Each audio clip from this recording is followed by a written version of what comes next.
할렐루야.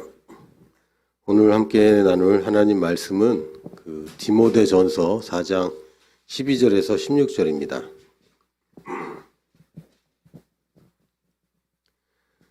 디모데전서 4장 12절에서 16절 우리 한 목소리로 같이 읽겠습니다. 시작.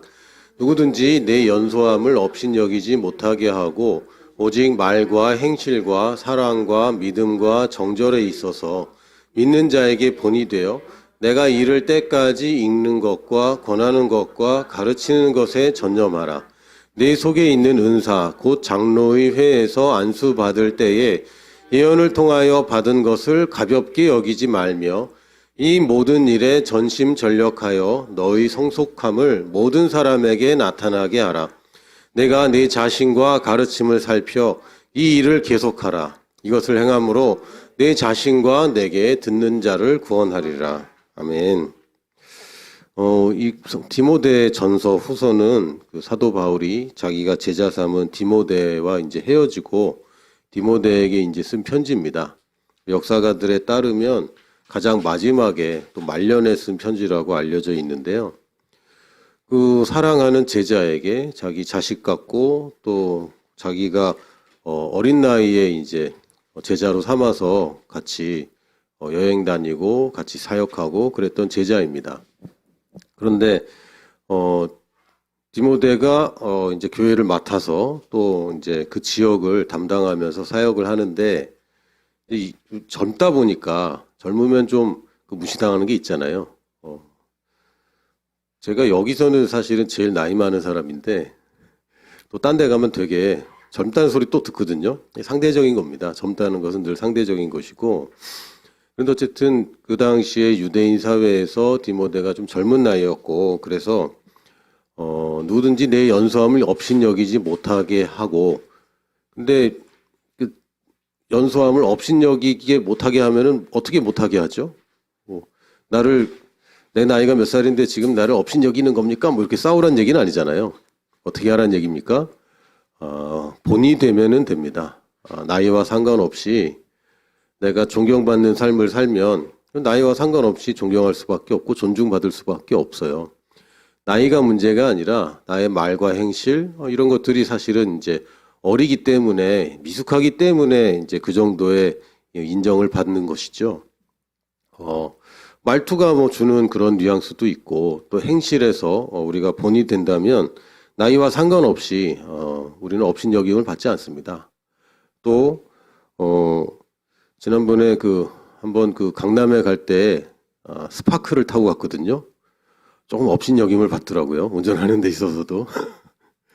좀 큰 차를 타고 가거나 좀 이렇게 비싼 차를 타고 가면 잘 비켜주는데 이 골목길에 되게 좁아요. 좁아서 막 이렇게 해야 되는데 되게 안 비켜주는 거 있죠. 작다고. 업신여기더라고요.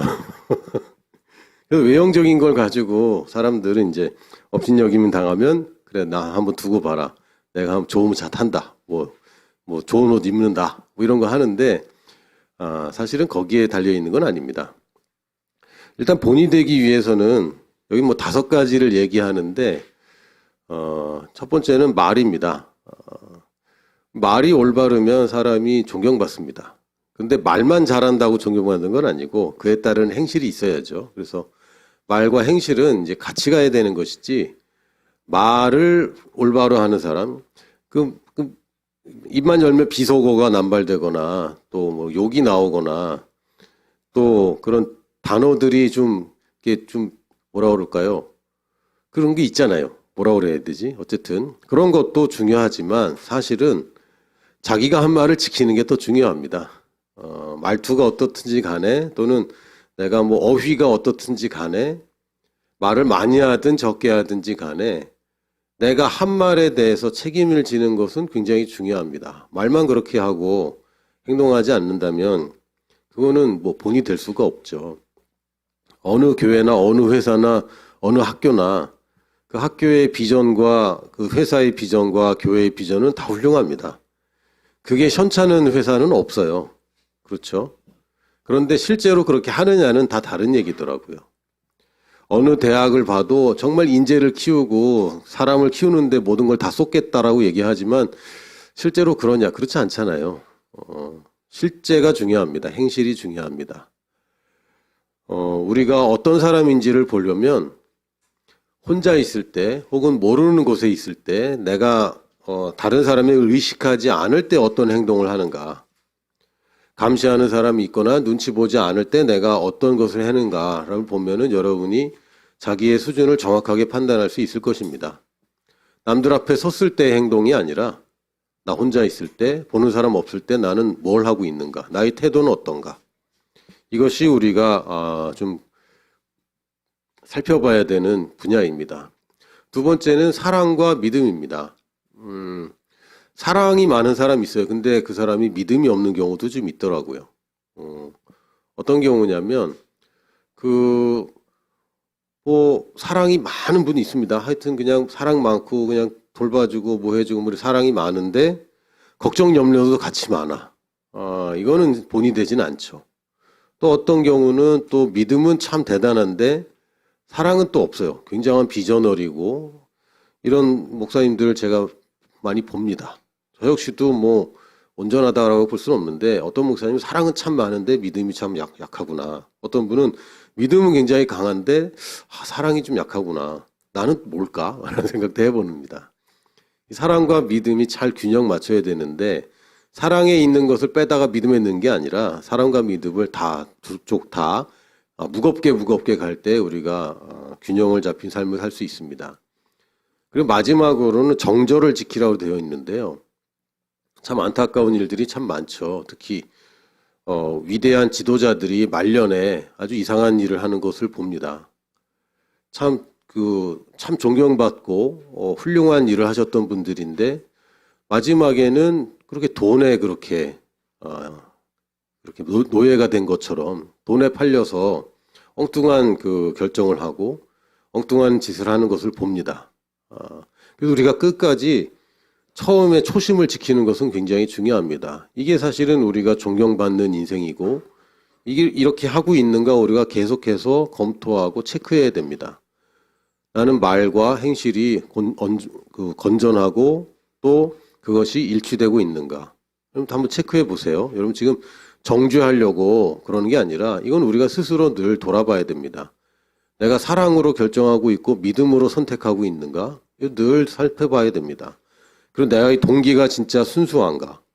나의 동기가 욕심이나 두려움 때문에 가는 것은 아닌가? 이렇게 이 5가지 분야에서 본이 된다면 정말 성공한 인생이라고 할 수 있습니다. 근데 이렇게 되기 위해서 우리가 해야 되는 일이 무엇이냐 살펴보고 그 다음에 어떻게 우리가 바꾸겠어요. 근데 뭐라고 얘기하냐면 3가지 일에 전념하라고 얘기합니다. 그게 뭐냐면 읽는 것과 권하는 것과 가르치는 것에 전념하라고 그래요. 그래서 읽는 것은 그냥 우리가 책을 읽는 것을 얘기하는 게 아닙니다. 낭독하는 것을 얘기합니다. 사람들 앞에서 하나님의 말씀을 낭독하는 것, 이것을 얘기해요. 또 2번째는 권하는 것에 집중하라고 합니다. 3번째는 가르치는 것에 전념하라고 합니다. 아니 잠깐만요. 말과 행실을 일치시키고 사랑과 믿음을 잘 가지고 또 정절을 지키면서 사는 삶을 하기 위해서는 뭔가 나 혼자 뭘 자꾸 해야 될 것 같잖아요. 근데 성경은 너 혼자 난 착하게 살아야지 하는 게 정말 내가 모범이 되는 삶을 살도록 도와주는 것이 아니라 다른 사람을 위해서 다른 사람이 들리도록 하나님의 말씀을 말할 때에 그것이 효과가 있다고 얘기합니다. 내가 성경을 혼자 연구하는 것도 중요하지만 누군가에게 읽어주는 것은 큰 도움이 됩니다. 물론 이제 성경만 읽어주고 그냥 끝나는 것이 아니라 거기에 대해서 이제 설명할 수도 있겠죠. 그러나 하나님의 말씀을 소리내서 읽는 것은 굉장히 중요합니다. 이거 굉장히 효과적입니다. 또 2번째는 나 혼자 이런 삶을 사는 것보다는요. 누군가에게 권하여서 같이 가는 것이 굉장히 효과적입니다. 또한 내가 아는 것이 확인되기 위해서는 가르치면 정확하게 내가 아는 것이 확인됩니다. 제가 신학대 다닐 때 저는 이제 통학을 했고요. 통학을 하다 보면 가는데 2시간, 오는데 2시간이 걸려요. 그래서 월요일엔 수업이 없었고 화수목금 4일을 양평으로 학교를 다녔는데 아니 가는데 2시간, 오는데 2시간 매일 4시간씩 이제 통학하는데 시간을 버리고 뭐 교회에서 사역을 또 하고 있었으니까 수요 예배, 토요일 날 청년부, 주일 뭐 하루 종일 뭐 그렇게 사역을 하고 거기다가 과외 아르바이트를 한 2개 정도 했습니다. 그럼 이제 일주일이 굉장히 바쁘겠죠. 남는 시간이 별로 없고 공부할 시간이 별로 없는 거예요. 근데 기숙사에 사는 친구들이 있었거든요. 이 친구들 저보다 시간이 많잖아요. 일도 안 하지, 또 통학도 안 하지, 또 뭐 알바도 안 하지, 사역도 뭐 주일만 잠깐 가서 뭐 도와주고 오지. 그러니까 시간이 굉장히 많단 말이죠. 근데 이 친구들이 저한테 자꾸 물어봐요. 이게 뭐냐고. 이제 그 공부에 관한 걸 물어봅니다. 그러면 사실 저는 살짝 짜증이 났어요. 죄송합니다. 제가 이렇게 어리석었어요. 짜증이 나면서 이 사람들은 공부할 시간도 많아서 자기가 책을 찾아보면 다 나오는데 왜 나한테 물어보지? 이런 생각을 했단 말이죠. 그래도 뭐 물어보는데 대답 안 해줄 수 없잖아요. 그래서 내가 공부해야 되는데 자꾸 물어보니까 짜증이 나긴 했지만 그걸 잘 대답을 해줬습니다. 그러고 나서 시험을 봤는데 내가 대답해주는 그것들이 내 공부가 됐더라고요. 사실은 내가 책을 읽고 공부하고 외우려고 애쓰고 이런 시간들이 뭐 좋은 겁니다. 그것도 해야 됩니다. 그런데 남에게 설명하기 위해서 내가 말해낼 때에 드디어 내 것이 됐습니다. 그래서 시험 문제가 쉬운 거예요. 그래서 내가 열심히 공부했는데 이렇게 시험 문제가 쉽다니 그랬는데 그게 아닌 거죠. 왜냐하면 내가 누군가에게 말해주기 위해서 내가 정리가 돼야 되고 그리고 정리가 되다 보니까 이건 내 공부가 되는 거죠. 지난번에 어떤 박사님이 얘기하시는데 공부는 집어넣는 게 아니라 꺼내야지 내 공부다라는 얘기 하셨는데 제가 굉장히 동감했습니다. 내가 알고 있다고 생각하지만 설명할 수 없다면 내 것이 아닙니다. 그래서 내가 정말 내 것이 되게 하기 위해서는 말을 계속 해야 되는 거예요. 혼자서도 말하고 사람들에게도 말하고 권면하다 보면 내가 그걸 원하지 않는데 권면할 수 없잖아요. 권면하다 보면 나도 같이 그 길을 가게 되는 것이고 가르치다 보면 내가 그것을 알게 되는 겁니다. 제 인생에 있어서 참 도움이 됐던 그런 여러 가지 일들이 있었는데 그 중에 하나가 제가 교회에서 새가족반 담당을 했던 것은 저한테 큰 은혜였습니다. 새가족반이라는 것은 교회에 처음 오신 분들에게 4주짜리 과정이 있는데 그 중에 3개를 제가 이제 가르쳐야 되는 거죠. 근데 매달 새로운 사람들이 오잖아요. 그러니까 매달 새가족반이 새로운 사람으로 계속 벌어지는 겁니다. 그걸 제가 한 3, 4년 했던 것 같아요. 그러다 보니까 맨날 똑같은 거를 가장 기본적이고 기초적인 것을 계속 가르치다 보니까 어느 날 제가 가르치던 것이 이게 더 깊은 의미가 있다는 것을 계속 점점 깊이 깨닫게 됩니다. 연결이 되기 시작하고 이것이 내 것이 되기 시작하더라고요. 여러분이 여러분 것으로 만드는 가장 좋은 방법 중에 하나는 누군가를 돕는 것입니다. 누군가에게 읽어주면 내가 그것을 안 들을 수가 없고요. 누군가한테 권하면서 내가 그 길을 같이 안 갈 수가 없습니다. 너는 이걸 해라 그러고 난 안 할 수 없잖아요. 그리고 누군가에게 가르치는데 내가 깨닫지 못할 방법이 없어요. 그래서 신기하게도 우리가 성장하는 길은 다른 사람에게 뭔가를 베푸는 것이 사실은 내가 성장하는 길입니다. 근데 저는 가르치는 은사가 없어요. 라고 얘기할 수도 있습니다. 저는 특별한 은사가 없어요. 저는 남을 도와줄 만한 위치에 있지 않아요. 저는 성경도 잘 모르고 저는 신앙생활도 안 해봤고 그런데도 저는 도울 방법이 없어요. 라고 얘기하는데 일단 지금 설교를 듣고 계신 분들은 어쨌든 지금 들을 정도는 되는 거고 여러분보다 모르는 사람들은 세상에 널렸습니다. 주일에 설교 한 번 안 듣고 교회 예배 한 번 안 드리는 사람이 얼마나 많습니까? 여러분도 누군가를 도울 수 있는 위치로 가 있을 뿐만 아니라 여러분이 조금만 하면 사람들을 도울 수가 있게 됩니다. 이 얘기를 바울은 디모데에게 은사를 중하게 여겨라 이렇게 얘기합니다. 은사라는 것은 뭐 잘 쓰는 말은 아닙니다. 은사가 원래 헬라어로 카리스마입니다. 카리스마라는 단어고요. 카리스마 그러면 우리가 다른 의미로 많이 씁니다. 저 사람 카리스마 있어. 뭐 이렇게 쓰는데 사실은 원래 뜻은 그런 뜻은 아니고 카리스가 은혜이고 카리스마는 은혜의 도구라는 뜻입니다. 그러니까 선물이라는 뜻이에요. 하나님이 우리에게 선물로 주셨는데 그냥 나 좋으라고 주는 선물이 아니라 다른 사람을 도울 수 있는 그런 도구를 선물로 주신 것이죠. 이게 이제 좀 특이한 선물인 거예요. 오늘 이제 생일인 분들이 있는데 생일 선물을 예를 들면 도마와 식칼을 받는 거예요. 그게 기분 좋을 수도 있고 나쁠 수도 있습니다. 내가 그걸 좋아하면은 감사합니다. 내가 요리하고 있는 사람에게는 굉장히 좋은 건데 요리를 하지 않거나 요리하는 걸 싫어하는 사람에게는 나보고 요리하라는 얘기네. 이제 이렇게 들리는 거죠. 또는 학용품을 선물 받는 거 여러분 어떠셨어요? 학창 시절에. 학용품 선물 받으면 별로 기분 안 좋았잖아요. 그 장난감을 받아야지. 학용품 받으면 공부하라는 얘기네. 그런 거죠. 근데 하나님의 선물은 장난감은 아니에요.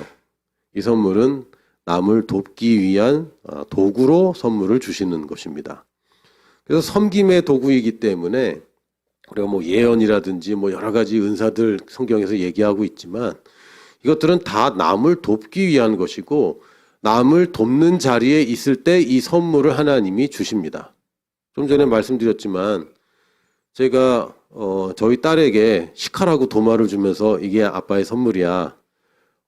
그러면 좀 그건 곤란하죠. 왜? 그럴 역량이 아직 안 돼 있고 그걸 지금 할 수 없는 위치이기 때문에. 그러나 제가 만약에 상구 형제에게 이걸 준다면 오늘 점심 맛있게 먹을 겁니다. 할 수 있는 사람이니까. 할 수 있는 사람에게는 더 좋은 걸 주는 게 맞는 거예요. 근데 목사님 저는 밥하는 거 이제 지겨워요. 이러면 이제 그건 곤란한 거죠.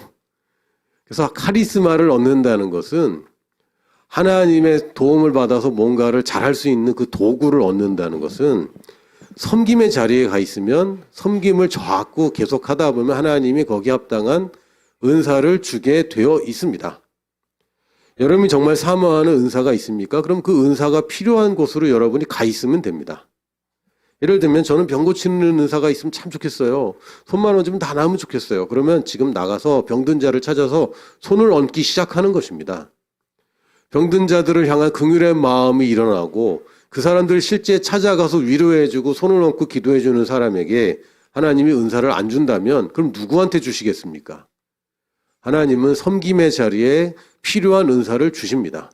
그래서 우리가 지금 하나님 나는 아무것도 못해요라고 할 게 아니라 이미 받은 것이 무엇인지를 발견하고 찾아내고 그것을 지금 사용하기 시작하는 것입니다. 이거를 세상 사람들은 재능을 개발한다 뭐 이런 식으로 표현하는데 재능도 하나님이 주신 것입니다. 재능은 우리가 만든 건 아니잖아요. 그러나 개발하지 않으면 못 쓰는 것입니다. 하나님의 은사도 마찬가지라 하나님의 은사를 받은 사람이라면 그 받은 작은 것을 잘 사용하고 있으면 더 커지고 더 훌륭하고 다른 은사까지도 하나님이 주는 것이 하나님 입장에서 유리한 것이죠. 하나님은 이 세계에 하나님의 사랑을 다 퍼뜨리고 싶은데 누군가가 그걸 하고 있고 그 사람에게 도구가 필요할 때 그 사람에게 주어지는 것이 하나님의 지혜로운 선택 아니겠습니까? 그래서 따라해 볼까요? 나도 쓸모가 있다. 여기서부터 시작하셔야 됩니다. 나는 별로 쓸모가 없어요. 나는 잘하는 게 없어요. 뭘 할지 모르겠어요. 왜요? 자꾸 나한테 집중해서 그래요. 그러나 여러분이 필요한 곳을 먼저 보기 시작하면 거기에 필요를 나도 어느 정도는 채울 수 있다는 것을 여러분이 발견할 수밖에 없습니다. 그러면 나도 쓸모가 있는 겁니다. 여러분이 섬기고 있는 교회는 물론이고 여러분의 가정에서 또 여러분이 지금 일하고 있는 일터에서 나도 쓸모가 있다부터 시작하는 것입니다. 우리 선교사님은 그 선교지에 내가 쓸모가 있다라고 시작하는 것입니다. 그러면 내가 가장 쓸모가 있는 곳은 어딜까? 가장 필요한 곳은 어딜까? 거기서부터 시작해야지 내가 뭘 할 수 있는가부터 시작하면 이제 곤란해지는 거예요. 잘 되는 비즈니스는요. 세상의 필요를 채우는 비즈니스들입니다. 잘 안 되는 비즈니스, 참 잘하는데도 안 되는 비즈니스는 뭡니까? 자기가 뭘 할 수 있는지에 집중하는 비즈니스입니다. 이러면 잘해요. 근데 자기만 여기에 아는 거죠. 나는 정말 잘 만들었는데 이 구체적인 회사 이름을 얘기하면 뭐 하는데 엘모 회사가 있었어요. 그 회사에서 핸드폰을 오랫동안 만들어 왔습니다.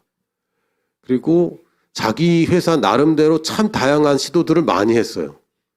근데 소비자의 니즈를 충족시키지 못한 거죠. 소비자의 니즈는 뭐였습니까? 기능이 많은 게 아니었어요. 예쁜 거였어요. 단순하지만 예쁜 거. 그래서 비싸도 그걸 사는 거죠. 아멘? 아니, 왜 아멘 안 해? 자기들 아이폰 갖고 있으면서. 아이폰 왜 샀어? 예뻐서 샀잖아. 아닌가? 기능은 두 번째였어. 근데 만드는 사람들은 기능에 집착하는 거죠. 그러니까 개발자들이 하는 실수가 뭐냐면요. 용어라든지 뭐 여러 가지가 딱 자기들 용어야. 소비자들이 딱 봐서 알 수 있는 용어가 아닌 거예요. 영업하는 사람들이 너무 힘들죠. 그죠?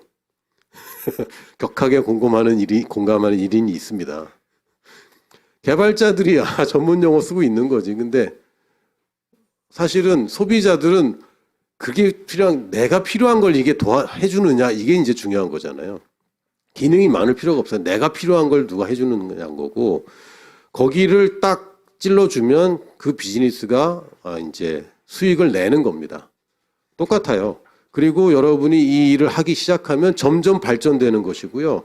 여러분이 더 개발되게 되어 있습니다. 그리고 여러분이 돈을 너무 쫓아다니지 말고 필요를 채우기 시작하세요. 어떤 도움이 필요한 사람들을 돕기 시작하면 거기서 시작할 수 있습니다. 그러면 지금 내가 뭘 시작해야 됩니까? 본이 되기 위해서 5가지 분야를 얘기하고 내가 해야 될 거 얘기하고 있는데 간단하게 정리를 해보겠습니다. 이 바울은 디모데에게 전심전력하라, 이것들에 전심전력하라 그래 되어 있는데 전심전력하라라고 번역하기는 조금 애매한 단어였습니다. 사실은 그래서 영어 성경에는 meditate라고 되어 있어요. 묵상하라. 근데 이 유대인들의 묵상은 뭐라고요? 말하는 것입니다. 우리들은 명상을 자꾸 하는데 깊이 생각하고 막 깨달으려고 막 그러는데 그게 아니고 유대인들은 하나님의 말씀을 그대로 내 뇌에다 복사하는 것을 묵상이라고 그랬지, 어떤 텍스트 하나를 가지고 그걸 깊이 연구하는 것을 묵상이라고 하지 않았습니다. 그러니까 하나님은 사랑이시라 그러면 하나님은 사랑이시라, 하나님은 사랑이시라, 하나님은 사랑이시라. 하나님 사랑이구나 이렇게 가는 것이지, 하나님은 뭔가, 사랑은 뭔가, 이다라는 이 비동사는 뭔가 이렇게 이제 쪼개서 깊이 들어가는 것은 묵상이 아닙니다. 그건 성경 공부입니다. 성경 공부가 나쁘냐? 그것도 좋아요. 그러나 지금 얘기하는 묵상은 하나님의 말씀이 뭐라고 그랬든지 그 말씀 그대로 내 생각을 세뇌시키는 거죠. 그게 묵상입니다. 그래서 어떻게 하냐면 계속 중얼중얼 암송하고 말하면서 내가 듣고 또 그걸 말하고 내가 듣고 이걸 계속 하는데요. 이게 사실은 지금 뇌과학자들이 발견해낸 최고의 방식입니다. 내 생각을 바꾸는데 가장 좋은 것이 말하기 시작하는 겁니다. 반복해서 내가 원하는 것을 말하는 겁니다. 이게 가장 효과적인 거예요. 제가 지난주에 청년들하고 이제 잠깐 소그룹으로 이제 얘기를 하면서 한 가지씩 자기가 되고 싶은 그거를 고백을 만들자, 한 문장으로 만들자고 시작했고요. 제가 고른 저에 대한 제가 소망하는 나라는 사람이 어떤 사람이면 좋겠는가라고 할 때 뭐 굉장히 많습니다.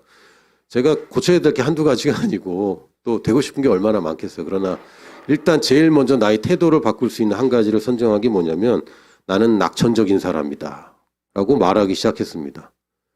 그래서 생각날 때마다 나는 낙천적인 사람이다 라고 말하기 시작했고요. 또 염려거리나 비관적인 생각이 들 때마다 아니야, 나는 낙천적인 사람이야 라고 그때그때 태도를 바꾸려고 한번 시도를 해봤습니다. 엄청나게 많이 고백했냐? 그렇지는 않아요. 제가 뭐 써놓고 붙여놓고 막 녹음해놓고 막 이렇게 했으면 좋았을 텐데 그 정도까지는 못했고요. 단지 내가 나 스스로를 낙천적인 사람이다라고 말하기 시작했습니다. 제가 이래봬도 꽤나 비관적인 사람이거든요.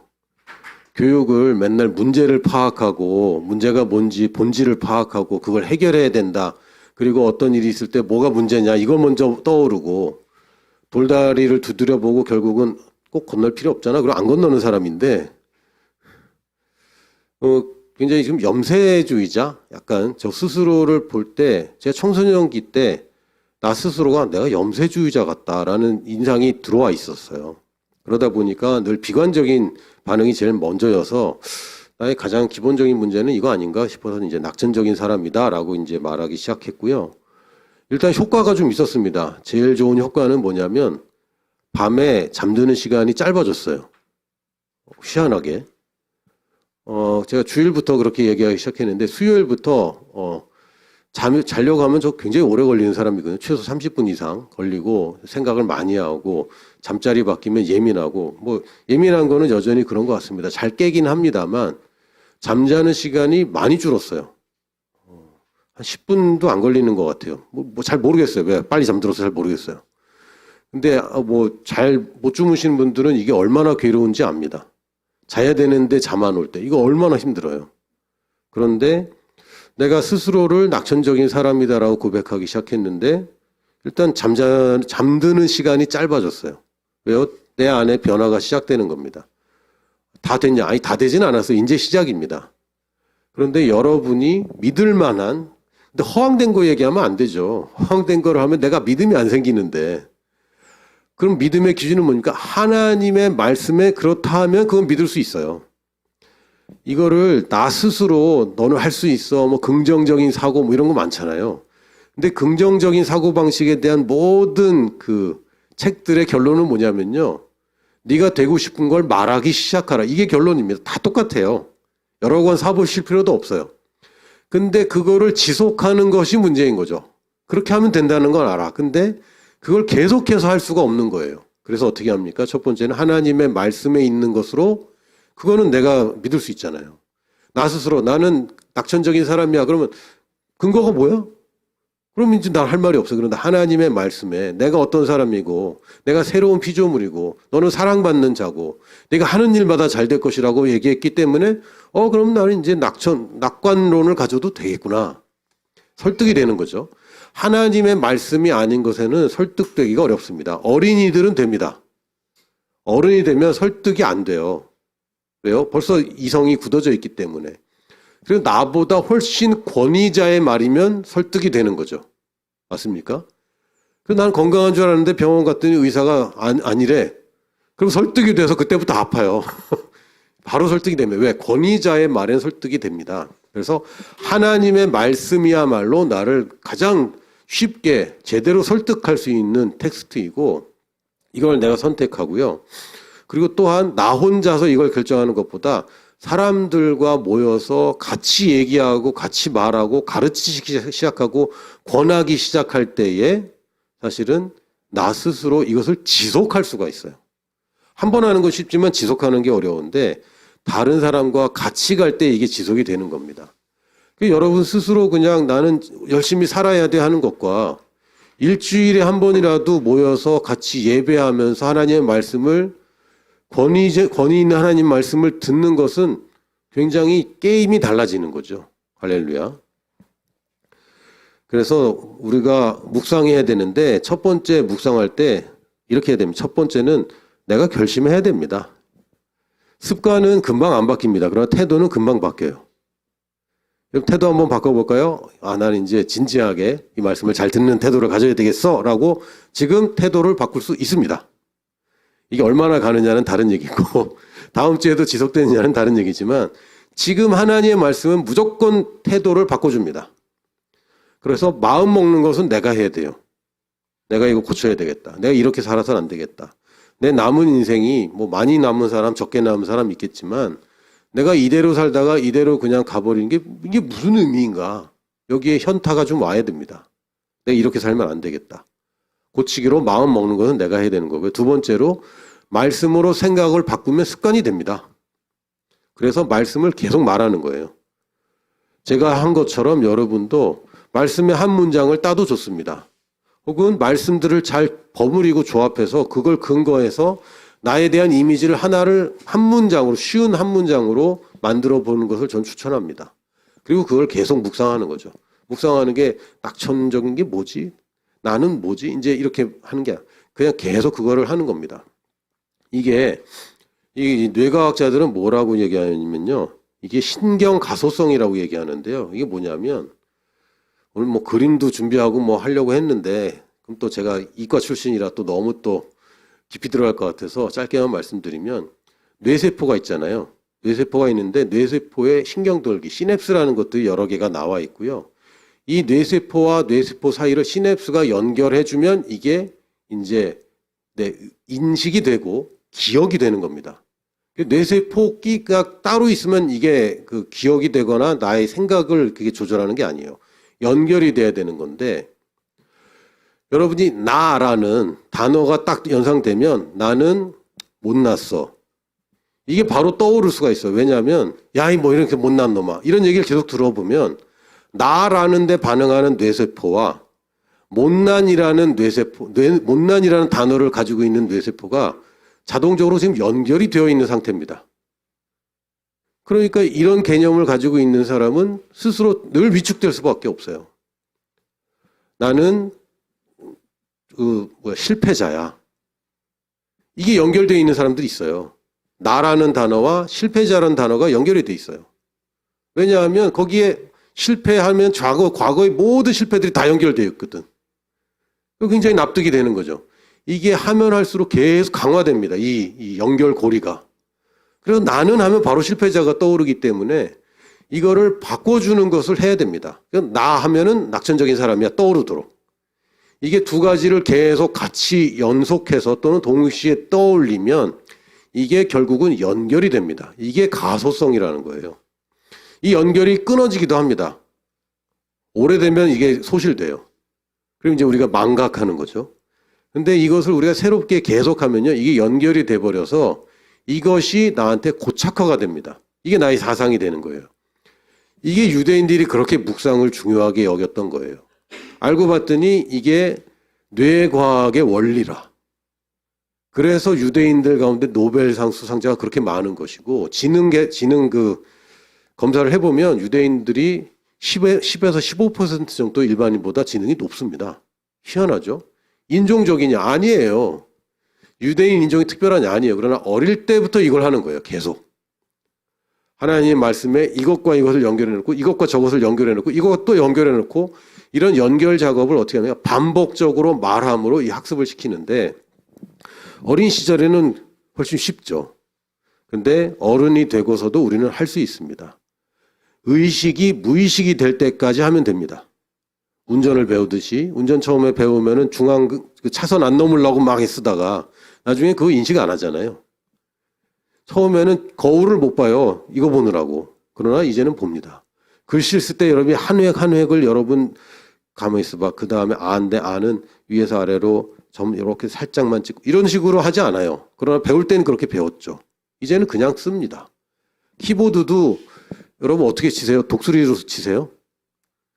요즘 친구들은 뭐 학교에서도 뭐 하고 막 배우고 막 그런 것 같더라고요. 요즘도 그런지 모르겠지만 예전에는 독수리로 쳐야 돼요. 기억 어디 있나. 근데 이게 반복적으로 하다 보면 그냥 치죠. 어디 있는지 인식하지 않은 채 그냥 칩니다. 왜요? 이게 뇌에서 시냅스와 시냅스가 연결된 것이 연결됐다 끊어졌다 하는 게 아니라 그냥 연결된 게 굳어져 버리는 이걸 가소성이라고 그래요. 그냥 딱 굳혀버리는 거. 플라스틱입니다, 이게. 플라스틱이 뭡니까? 휘었다가 탱 하고 다시 돌아오는 게 아니라 일단 찍어 놓으면 그 상태로 계속 가는 거. 이게 뇌과학에서 그렇게 얘기하고 있어요. 그럼 우리가 바꿔야 될 게 뭡니까? 말씀으로 내 생각을 바꿔야죠. 지금 말씀이 아닌 생각들이 얼마나 많이 잘못 연결되어 있습니까? 세상, 그럼 두려움. 재정, 가난함. 이런 걸로 연결되어 있는 시냅스들을 이제 끊어주고 내가 이제 성경에서 말하는 어떤 사람인가를 계속 반복적으로 말하기 시작해야 됩니다. 그러면 그런 인생을 사는 거예요. 왜? 내가 세상을 그렇게 인식하고 내가 나를 그렇게 인식하고 하나님의 말씀을 그렇게 인식하면 이것을 믿음이라고 부르는 것이고 믿음으로 사는 사람은 늘 승리하며 삽니다. 그렇게 되면 어떻게 되죠? 삶이 변하죠. 일단은 자기 스스로를 나는 비관적인 사람이야 라고 여기는 사람과 나는 낙천적인 사람이야 라고 여기는 사람이 어떻게 태도가 같을 수가 있어요. 습관이 달라집니다. 어떤 문제가 생겼을 때 비관적인 사람은 이 문제보다 더 그 이후에 생길 더 큰 문제들이 먼저 떠올라요. 낙천적인 사람은요. 그렇지 않아요. 낙천적인 사람은 문제가 생기더라도 이 문제가 해결됐을 때 얻을 더 큰 이익을 바라봅니다. 태도가 바뀌고 열매가 생깁니다. 그러면 이 열매에 있는 이 사람이 만나는 사람마다 영향을 줄까요? 안 줄까요? 주게 되어 있죠. 내가 말하는 것들이 나의 삶의 태도가 나를 만나는 사람마다 나의 변화를 감지하게 됩니다. 그게 정상적인 거예요. 물론 띄엄띄엄 만나는 사람은 잘 모를 수도 있어. 그러나 가까운 사람부터 이 변화를 감지하게 됩니다. 그럼 어떻게 되죠? 첫 번째는 나를 구원합니다. 구원이라는 게 그냥 죽어서 천국 가는 구원만 얘기하는 게 아니라 죄로부터, 질병으로부터, 가난으로부터 빠져나오는 것들이 다 구원에 속해 있습니다. 여러분들이 태도를 바꾸고 하나님의 말씀을 말하고 그걸 믿음으로 살면 이 세상에 마귀가 가져오는 모든 저주로부터 우리는 실제로 벗어나면서 살 수 있습니다. 죄를 반복적으로 짓고 있습니까? 그건 내가 얼마나 깨끗한지 모르기 때문에 자꾸 더러운 거 만지는 거예요. 내가 엄청 깨끗하고 내가 엄청 비싼 존재라면 더러운 거 안 만지죠. 왜 나를 이렇게 낮춥니까? 그럴 수 없어요. 근데 왜 낮추죠? 자기가 굉장히 못났고 죄가 많고 더럽고 그런 존재로 여기기 때문에 계속해서 반복적으로 죄를 짓는 겁니다. 그럼 내가 누구인지 하나님 말씀에 있는 것을 인식하고 이것이 내 것이 된다면 더 이상 죄 안 짓습니다. 지라고 해도 싫어요. 왜 더럽혀? 내가 이렇게 훌륭한데. 그럴 수 없어요. 질병도 마찬가지고 가난도 마찬가지고 하나님이 주신 것이 아니라 마귀가 가져온 것인데 우리가 속아서 거기 밑에 있는 것이죠. 그럴 때 하나님의 말씀이 내가 아니라고 얘기하면 나도 아니라고 얘기하면 내가 그 밑에 있을 필요가 없어요. 나를 구원할 뿐만 아니라 아까 말했지만 나 혼자 말하고 막 이런 게 아니라 사람들과 말하기 시작하고 사람들에게 권하기 시작하고 사람들을 가르치기 시작할 때 내가 변하면서 이 사람들도 증거를 보게 되고 이 사람들도 결국은 하나님을 만나게 되는 것이고 나와 같은 삶을 사는 것입니다. 할렐루야. 이게 우리의 인생이에요. 전도해야 되는데 어떡하지? 전도가 의무가 되는 게 아니라 그냥 일상이 되는 거죠. 왜? 내가 할 말이 왜 없어요? 내가 변하고 있는데. 내가 지금 도달했다는 게 아니라 내가 지난해보다 이렇게 발전했고 지난날보다 이게 변했고 저도 쉽게 얘기하잖아요. 잠을 잘 못 잤는데 잠을 좀 잘 자게 됐어요. 이 얘기를 왜 못합니까? 꼭 예수님 믿어야 돼 이게 아니라 내가 하나님의 말씀의 원리대로 했더니 잠 못 자던 사람이 잠을 잘 자게 되었어 라고 한다면 누군가 내 주변에 있는 사람 중에 잠을 정말 못 자는 사람은 이게 정말 복음이 되는 거죠. 그럼 나를 구원했지만 나만 하는 게 아니라 이 사람도 구원하게 되는 겁니다. 이게 교회의 할 일이고 성도들이 사는 삶입니다. 할렐루야. 자, 그래서 결론입니다. 내버려 두지 마세요. 여러분 인생에 여러분이 시작하지 않고 내버려 두면 그냥 죽어가는 겁니다. 여러분이 나이가 몇 살이든 그냥 죽어가는 겁니다. 여러분이 스스로 자기 인생을 경영하고 자기 생각을 올바로 바로잡지 않는다면 귀찮죠. 힘들죠. 불편하죠. 왜? 평생 그렇게 살아왔기 때문에. 그러나 그것을 바꾸지 않는다면 그냥 죽어가는 인생입니다. 죽어가면은 그냥 죽지 왜 죽어갑니까? 왜 고생하면서. 이것은 우리가 살아야 될 인생이 아니에요. 그리고 성장하지 못하면 업신여김 받습니다. 디모데에게 너 연소함 때문에 업신여김 받지 말아라 얘기했는데요.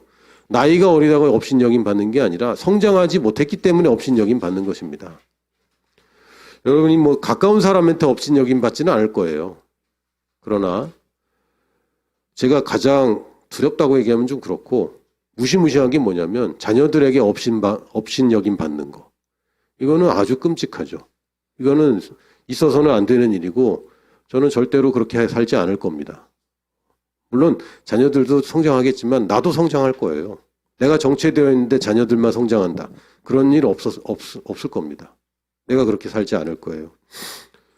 여러분 한번 생각해 보세요. 세월에 맡길 것인가? 특히 여러분 과거의 나쁜 이미지들, 자기의 나쁜 경험들, 받은 상처들 세월에 맡기면 이게 끊어집니다.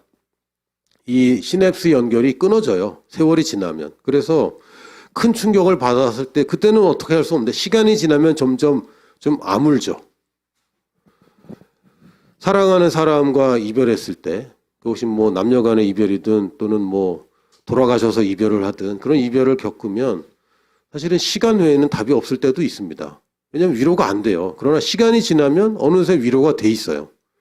시간 지나면 이 가소성 연결이 끊어집니다. 슬슬 하나씩 끊어져서 이게 약화됩니다. 그런데 그 세월에 맡길 것인가? 아니면 내가 적극적으로 이걸 그냥 잘라버리고 다른 연결을 시켜버릴 것인가? 이걸 우리가 선택하는 겁니다. 그 요셉이 팔려가고 형들한테 그렇게 여러분 형제들끼리 이렇게 싸울 수는 있어요. 그러나 진짜 죽이려고 그런 경험은 거의 없지 않습니까? 혹시 있으면 예배 끝나고 저랑 상담을 좀 하시고 거의 없을 겁니다. 실제로 여러분 누군가를 날 죽이려고 했는데 죽을 뻔한 일들은 있겠지만 누가 날 죽이려고 했는데 살아남았다 이런 일들은 그렇게 흔치 않습니다. 근데 요셉은 자기 형들에게 그런 일을 당했고 그것도 형 10명이 작당을 해서 자기 한 사람을 죽이려고 했고 반성하지 않고 노예로 팔아버렸고 끌려갔고 노예 생활했고 감옥 갔고 하여튼 뭐 인간이 떨어질 수 있는 나락은 다 떨어진 거 아닙니까? 노예에다가 죄수 그 정도면은 최악이죠. 그리고 나서 나중에 총리가 되었을 때 자기 과거만 생각하면 분노가 치밀잖아요. 형들 생각만 하면 화가 나잖아요. 누가 형제 얘기만 하면 벌써 기억이 확 나잖아요. 세월이 지나면 잊혀질 겁니다. 그러나 요셉이 어떤 선택을 했냐면 자기 큰아들 이름을 므낫세라고 지었는데 므낫세의 뜻은 잊어버렸다는 거예요.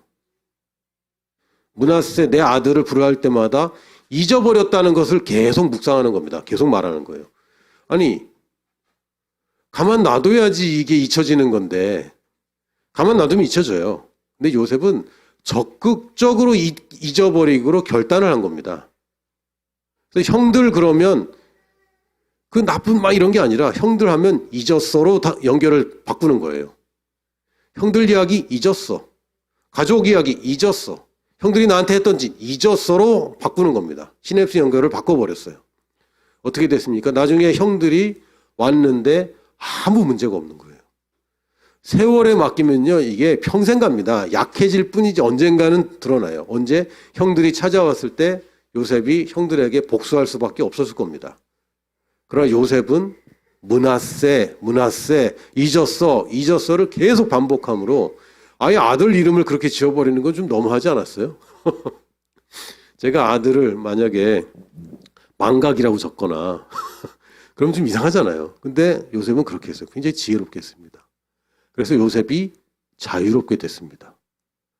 과거에 지나간 것들, 연결된 것들, 그것이 사실일 수도 있고 팩트일 수도 있지만 나쁜 거라면 그 사실이 무슨 의미가 있습니까? 나쁜 건데. 여러분의 과거에 일어난 일, 상처받은 것들, 혹은 원한들, 원망거리들, 부모님에 대한 원망일 수도 있고 또는 나를 배신한 사람의 원망일 수도 있는데 그 원망들 실제입니다. 그러나 그걸 자꾸 떠올리면 여러분에게 무슨 이득이 있습니까? 없습니다. 여러분이 전과가 있다고 합시다. 여러분 전과를 드러내고 사는 게 맞습니까? 아니면 숨기는 게 훨씬 유리하겠어요? 다 숨기려고 할 겁니다. 왜요? 이게 나한테 도움이 안 되거든. 사실이냐? 사실이죠. 그런데 이것을 계속 알리고 다닐 필요는 없는 거잖아요. 왜? 도움이 안 돼. 여러분의 모든 상처들이 여러분의 전과입니다. 여러분이 겪은 어려움들이 다 전과 같은 거예요. 이거 자꾸 떠올릴 필요 없어요. 끊어버려야죠. 있었냐? 있었지. 근데 그걸 왜 쳐다봐? 계속 다른 데로 연결하십시오. 여러분의 과거의 경험들을 감사로 연결하시고 여러분들의 미래에 대한 걱정들을 소망으로 연결하십시오. 하나님의 말씀으로 계속 연결하는 겁니다. 제일 먼저 내가 누구인지를 하나님 말씀에 연결하는 거예요. 여러분이 부모님으로부터 또는 선생님으로부터 친구들로부터 어떤 평가를 받아왔든지 상관없이 지금도 사람들이 여러분 어떻게 평가하는지와 상관없이 하나님의 말씀에 나를 누구라고 하고 있는가 거기로 연결하십시오. 나라는 사람이 나는 하면 바로 그것으로 연결되도록 나는 어떤 사람이야. 사람들의 말이 아니라 하나님의 말씀에 권위가 있고 이것이 진리입니다. 우리 로마서 12장 2절 같이 소리내서 함께 고백하겠습니다. 너희는 이 세대를 본받지 말고 오직 마음을 새롭게 함으로 변화를 받아 하나님이 선하시고 기뻐하시고 온전하신 뜻이 무엇인지 분별하도록 하라.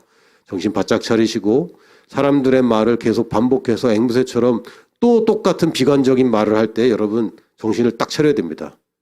내가 비판적인 얘기 하지 않겠어. 부정적인 얘기 하지 않겠어.